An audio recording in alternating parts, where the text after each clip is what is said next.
Hello, this is Hiker Paul with you with my trek across America. Today is Sunday, May 28th, 2023, and I'm taking a 0 day, as I said before. And for those who aren't into hiking, in the hiking world, a 0 day is when you just stop hiking and rest for a day. So I'm taking a day of rest to rest my feet and I think rest my soul. Also, I was able to attend the church service this morning at the church that is hosting me to tent on their lawn.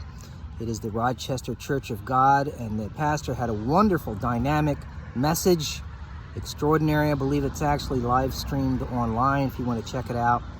And also they served me dinner again, so my hat's off and thanks to both him and his wife for sending such warm hospitality my way. So I appreciate that.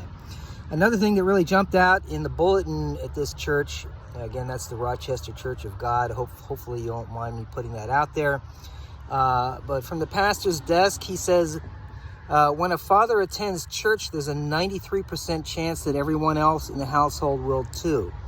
Then he goes on he says, recently someone said that the issue with the American people is that what we have bought into, that we have bought into the idea that it is not masculine to spiritually lead your family. In too many families, the wives and children are encouraged to seek God while the men take care of other needs of the family.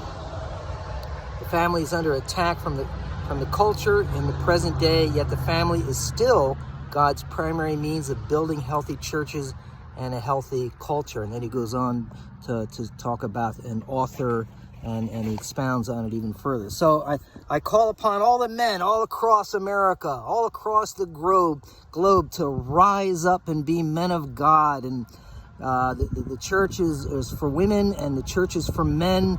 The church needs strong women to be there, and even if you're not feeling strong, attend. And the church is there for men. If you're not feeling strong, still attend, because the church is there to help grow you and will raise you up to be mighty men of God. So I'm doing a cry out to all the men across America to rise up and be solid parts of the local fellowship that you attend. So that will have major significance upon the church. So I just wanted to put that encouragement out there. But I did want to do one sharing that's been I've been wanting to share for a while now. I have a 0 day. I thought I'd share it also. Is that when the life of King David has so many extraordinary lessons, and I may be sharing some of them intermittently as I go. But the one fact is that King David was a mighty king. He established a unity for the first time in a long time for the kingdom of Israel, and he was just a very special king in the Old Testament. And but he was a mighty man of God. He made his mistakes. That's another lesson. But he also had people that spoke into his life that was very instrumental. So we need to be paying attention to people that speak into our life, godly people, like Abigail spoke into David's life, and Nathan the prophet on behalf of God spoken into David's life. So we can have people speaking negativity into our lives. I'm not talking about that. I'm talking about godly people. God that will send godly people into your life to speak to you, and when that happens, we should be listening. So David had help becoming king, and he never even said, "I want to be king." God called him to be king, and God found him when he was at a place of obscurity. So in your calling of life, God will find you as you step out and be faithful in what is before you. So David was anointed by Samuel. So David would not have been king without God having Samuel go and anoint him. And then what about Samuel? Samuel's mother early on couldn't even have children. So his mommy had trouble having children, and Samuel was a gift to the Israelite people and a gift to his mom. And so his mother was unable to conceive, and God closed her womb, and she cried out to God, and the other woman, there was another wife in the family, that's another story, was ridiculing her, and she would be broken down into tears. And one time she was at the temple and in tears and praying in her mind, but her lips were moving, and Eli the priest thought that she was drunk, and she said, Eli said, "What are you doing there, you drunk woman? Don't be so drunk." And she said, "I'm not drunk, but I'm grieved." And he said, "Go home, and may God grant you your wish." And her wish and commitment was that she would have a child.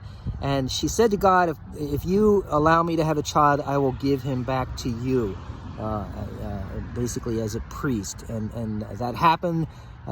She went home. She and her husband, there was conception, and she then had a baby, and that was Samuel. So what's interesting is that this is during a historical time of low for the Israelite community. They were at the bottom. It was just really terrible. They were disheveled and in terrible shape, and so Israel at that time was barren, so to speak. So this is very reflective that Hannah then becomes pregnant with the prophet that will eventually bring revival to the nation of Israel. So here you had this woman who was in distress, feeling all alone. God answered her prayer, and thus Samuel was there that brought about a revival to a nation. So this woman in distress was faithful to God, and through her faithfulness brought about, maybe perhaps indirectly or perhaps directly, however you'd want to call it, a revival to the whole nation of Israel. And eventually, after Samuel, then Samuel anointed David, who brought about a stability in the nation that they haven't seen in a long time. So it is extraordinary that Hannah had such a major impact on the whole nation of Israel.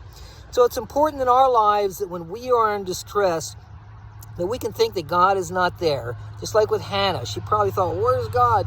But God was right there, and God allowed it because he had a bigger purpose in mind, a bigger purpose than her what was going on. But she was faithful, and God brought about that purpose in the midst of her distress, and brought a revival to the nation of Israel.